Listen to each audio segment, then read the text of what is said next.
छैया भुइयां के गाना तो आप मन सुने हो। अवैया मोर छैया भुइयां फिल्म 2 ला लेके निर्देशक सतीश जैन हा जोर शोर से तैयारी में जुट गए। ये फिल्म की शूटिंग संभावना दिवाली के बाद हो सकती। फिलहाल ये जो जानकारी मैं आप मला देता हूँ ये जान के आप मन भी गदगद हो जाओ। तो ये जानकारी ये है कि फिल्म में छत्तीसगढ़ के ड्रीम गर्ल और लोगन मन के अंतस में राज करैया एल्सा घोष मोर छैया भुइयां 2 पिक्चर में नजर आई। ये बात के जानकारी खुद एल्सा अपन इंस्टाग्राम अकाउंट में फोटो शेयर करके दे है। सतीश जैन के संग वो नजर आए और अपन पोस्ट में ऐसा लिखते कि Mor Chhaiyan Bhuiyan 2 here we come let's the magic again.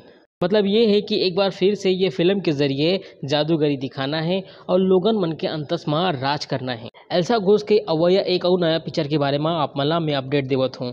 तो अपडेट ये है कि ओखर तही मोर आशिकी फिल्म जल्द ही सिनेमा घर में रिलीज होवैया है, जेकर शूटिंग अब पूरा हो चुकी है। हाल ही में ये पिक्चर के लास्ट शॉट रखे गए जेकर फोटो और वीडियो सोशल मीडिया में वायरल हुई से बताई से कि ये फिल्म के लास्ट शो पूरा हो गए, मतलब दिवाली के आसपास एल्सा घोष के तही मोर आशिकी पर्दा में रिलीज हो सकते।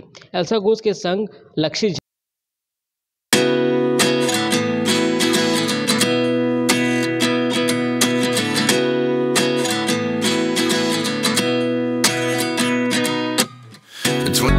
फिल्म ला लेके जो भी अपडेट आई मैं आप मला बताऊँ। मिलता हूँ नवा वीडियो के संग। अभी बरतने बोला दो विदा। जय जोहार, जय छत्तीसगढ़।